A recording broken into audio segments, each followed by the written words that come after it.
Assalamualaikum warahmatullahi wabarakatuh.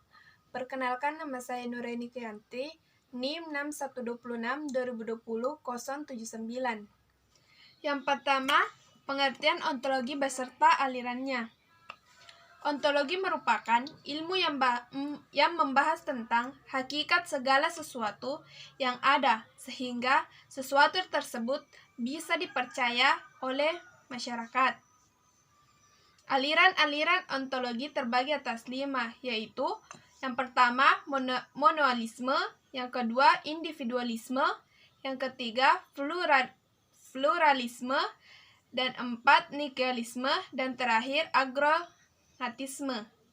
Yang kedua, pengertian epistemologi beserta alirannya. Epistemologi berasal dari bahasa Yunani, yaitu episteme dan logos. Episteme biasa diartikan sebagai pengetahuan dan kebenaran, sedangkan logos biasa diartikan sebagai pikiran, kata, atau teori. Secara etimologi, epistemologi dapat diartikan sebagai teori pengetahuan yang benar, dan lazimnya hanya disebut dengan teori pengetahuan yang dalam bahasa Inggrisnya menjadi theory of knowledge.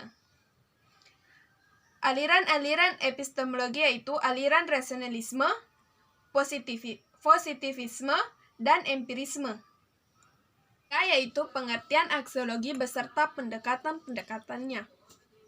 Aksiologi merupakan istilah yang berasal dari bahasa Yunani, yaitu axios, yang berarti sesuai atau wajar, sedangkan logos yang berarti ilmu.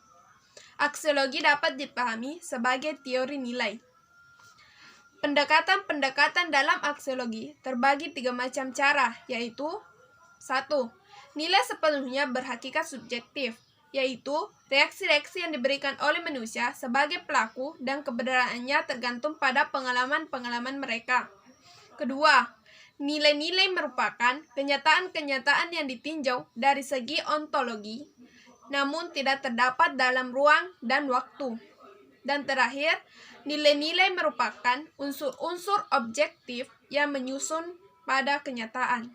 Yang keempat, yaitu perbedaan antara ilmu etika dan etika ilmu, serta bagaimana seharusnya etika bagi seseorang yang berilmu. Ilmu etika adalah ilmu yang mempelajari tentang perbuatan-perbuatan manusia dengan perbuatan-perbuatan manusia. Sedangkan etika ilmu adalah suatu analisis yang penerapannya diambil dari konsep yang benar, salah, baik, buruk, dan tanggung jawab, yang berarti memahami, mengerti, atau mengetahui apa yang akan dianalisis atau diyakini.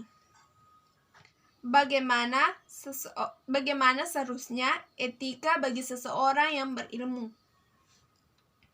Kita mengetahui bahwa orang yang berilmu belum tentu mempunyai etika dengan baik, sedangkan orang yang beretika tentu saja memiliki attitude yang baik, karena dia bisa memilih bahwa mana yang salah dilakukan dan mana yang benar dilakukan.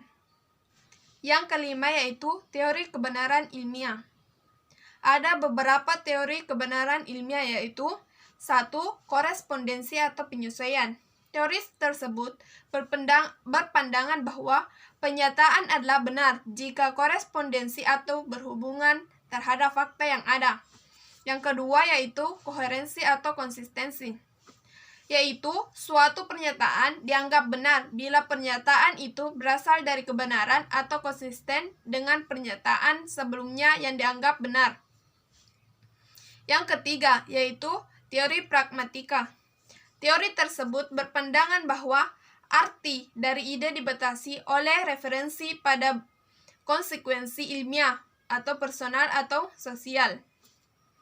Yang keempat yaitu teori performatif. Teori tersebut menyatakan bahwa kebenaran diputuskan atau dikemukakan oleh pemegang otoritas tertentu. Yang terakhir yaitu apa yang kamu ketahui tentang filsafat. Yang saya ketahui tentang filsafat yaitu salah satu bidang kajian yang mengkaji cara berpikir sampai mendalam tentang hakikat sesuatu.